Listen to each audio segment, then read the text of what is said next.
बस बहुत हुआ। मम्मी चुनो या पापा, शब्द जैसे कोई पिघला शीशा उड़ेल रहा हो कानों में। अभी रूबीना थी ही कितनी बड़ी, 2.5 साल। कोई उम्र है ये जिसमें वो अम्मी या अब्बा में से एक चुने। हाफिज़ा की सांसें उखड़ रही थी, आंखें भीगी और होठ कांप रहे थे। कितनी कोशिश की थी उसने कि रूबीना से जब सवाल हो तो वो उसकी गोद में हो, पर मजाल है कोई उसकी बात सुने। कोर्ट का माहौल भी बच्चे को डरा दे। उस पर जज का ये सवाल। हाँ, उस महिला जज की आवाज़ में तलखी नहीं थी, ना ही कोई कड़क। जो भी हो, मासूम रूबीना को ले भाग जाने का मन हो रहा था हाफिज़ा का। काश मैंने तलाक न चाहा होता, या फिर अशरफ से उनसे यूं ही ताल्लुक तोड़ दिया होता। कम से कम बच्ची पर कहर तो न टूटा होता। कल की ही बात है, लगती है, जब उसे अपने निकाह में लिया था अशरफ ने, और ज़मीन से लेकर चांद तारों तक के वायदे उसे टाँग दिया था। आंचल उसका पाँव में रुई भर उड़ती रहती थी घर भर में। मायके में भी सहेलियाँ जलती थीं उसकी खुशमती से। धीरे धीरे पलाश के झड़ते फूलों सा खाली हो गया उसके प्यार का शजर। गिफ्ट बास्केट अजीब पेशोपेश में गुजरने लगे दिन रात। सीधे मुंह बात करना तो दूर, रात घर आना ही छोड़ दिया था। रूबीना तुतलाती जुबा में अब्बू अब्बू कहकर लिपटती तो एक पल को लगता सब दुरुस्त है। छोटा सा आशियाना जो कभी महकता था, अब हर वक्त बू आने लगी थी धीरे धीरे सड़ते गलते रिश्तों की। शुरुआत में तो मुझे लगता था कि सब ठीक हो जाएगा। मूड का क्या है, काम काज की परेशानी होगी, घर छोटा है, रुपया पैसा थोड़ा कम हो तो भी औरत पति के प्यार के सहारे ज़िंदगी खुशी खुशी गुजार लेती है।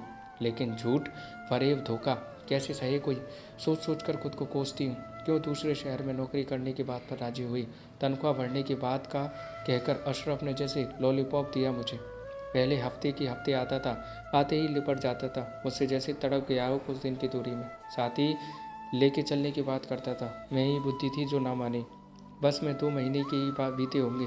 आना तो दूर, फ़ोन भी खुद नहीं करता। मैं करती तो मशरूफ़ होने की बात कर झट से फ़ोन रख देता। आसार अच्छे नहीं लग रहे थे मुझे। एक दिन जब मेरी सहेली सबनम घर आई तो उसने अपने स्कूल में नौकरी करने की राय थी। अशरफ को सरप्राइज़ दूंगी जब वो आएगा, तो यह सोचकर झट हाँ कर दी। रूबीना को भी अपनी नानी अम्मी के यहाँ रहने में मज़ा आता था। कभी कभी सोचती थी अशरफ को कहूँ वापस आ जाओ, अब मैं भी अच्छा कमा लेती हूँ। पर जाने क्या सोचकर बताया ही नहीं। वैसे भी फ़ोन पर बात अब कभी कभी ही हो पाती थी। 6 महीने पहले जब रूबीना 2 वर्ष की हुई थी तो कुछ खिलौने लेकर आया था। रूबीना को गोद में उठाकर उससे पूछ रहा था, अब्बा के संग चलोगी? बंदूक की गोली सी लगी जब मैंने कहा, रूबी अब्बू से कहो ना हाँ चलेंगे। वो तुनक कर बोला था, तुमसे किसने पूछा? मैंने कहा तो क्या मुझे नहीं ले जाओगे? झट बोला, और क्या, मैं तो अपनी बेटी को लेने आया हूँ। अपनी नई अम्मी के पास रहेगी अब। पहाड़ टूट पड़ा हो जैसे आंखों के आगे तारे उतर आए हूँ। अशकों की झड़ी को पहुँचते हुए जब मैंने पूछा, मुझ में क्या कमी हो गई अब? जो बच्ची जो चाहिए उसकी अम्मी नहीं। मैंने निकाह कर लिया है आसपास है, 4 महीने हो गए हैं। बड़े घर की इकलौती मालकिन है, सुंदर है, पैसा है, सब कुछ है, पर क्या? रुलाई रुकने का नाम नहीं ले रही थी। पर बच्चा नहीं हो सकता उसे, तो मैं रुबीना को लेने आया हूँ। तुम ये घर रखो, यहीं रहो, पर मेरी बेटी को ले जाऊँगा मैं। जाने कौन सी शक्ति आई मुझ में, और रुबीना को उसकी गोद से खींचकर अपने आंचल में छुपाकर बोली, बस बहुत हुआ, अपनी बेटी नहीं दूंगी मैं। तुमको जाना है तो अपना सामान समेटो और खुशी से जाओ। अपनी बच्ची को मैं पालूंगी।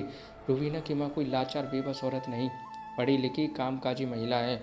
अब आके फैलने की बारी अशरफ की थी। तो दोस्तों आप लोग बताइए कि अशरफ ने जो किया वो सही था आपके हिसाब से? कमेंट में बताइएगा। और ये कहानी आपको कैसे लगी ये भी बताइएगा। और ऐसी प्यारी प्यारी कहानी सुनते रहने के लिए चैनल को सब्सक्राइब कर दीजिएगा। थैंक यू सो मच दोस्तों।